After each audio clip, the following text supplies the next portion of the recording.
In this video, we will look at an intra-aortic balloon pump, or IABP machine. Let's look where it all started. Adrian Kantrowitz is perhaps best known as the surgeon who performed the first human heart transplant in the United States.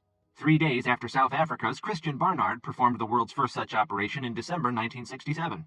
For most of his career, however, Kantrowitz was one of America's most prolific surgeon inventors, whose innovations included cardiac pacemakers, mechanical left heart devices, and the intra-aortic balloon pump, which is still used in thousands of cardiac patients each year. His pioneering research consistently explored and elucidated the potentials as well as the limitations of bioelectronic technology.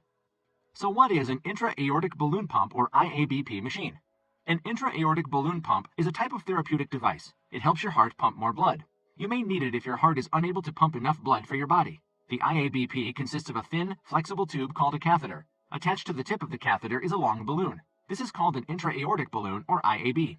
The other end of the catheter attaches to a computer console. This console has a mechanism for inflating and deflating the balloon at the proper time when your heart beats.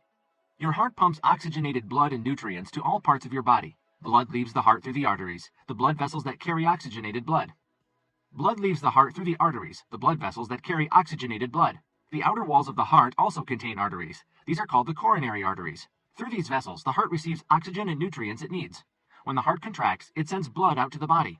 As it relaxes, blood flows into the coronary arteries to bring oxygen to the heart. An IABP allows blood to flow more easily into your coronary arteries. It also helps your heart pump more blood with each contraction. The balloon is inserted into your aorta. The aorta is the very large artery leaving your heart.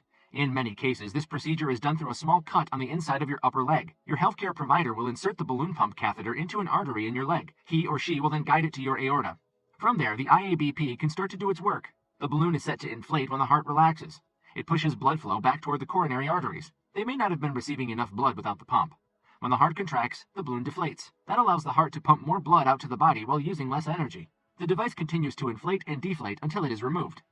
Let's learn how the IABP machine works. The console is programmed to identify a trigger for balloon inflation and deflation. The most commonly used triggers are the ECG waveform and the systemic arterial pressure waveform. The balloon inflates with the onset of a diastole, which corresponds with the middle of the T wave. The balloon deflates at the onset of the LV systole, and this corresponds to the peak of the R wave.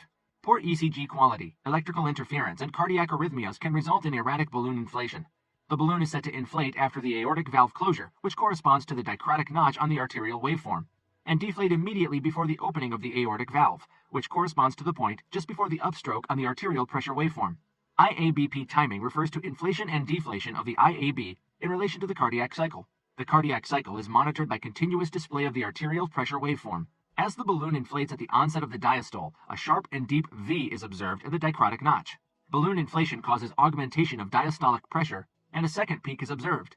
This peak is referred to as diastolic augmentation. Diastolic augmentation is ideally higher than the patient's systolic pressure, except when reduced stroke volume causes a relative decrease in augmentation. Depending upon the patient's hemodynamic status, the balloon is programmed to assist every beat, 1 to 1, or less often, 1 to 2, 1 to 4, or 1 to 8.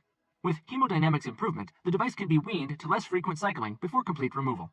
This was the simplified video on IABP machines. I hope you loved the video. If you did, please give us a thumbs up and subscribe to the channel. Thanks for watching Biomedical Engineers TV, and I'll see you guys in the next video.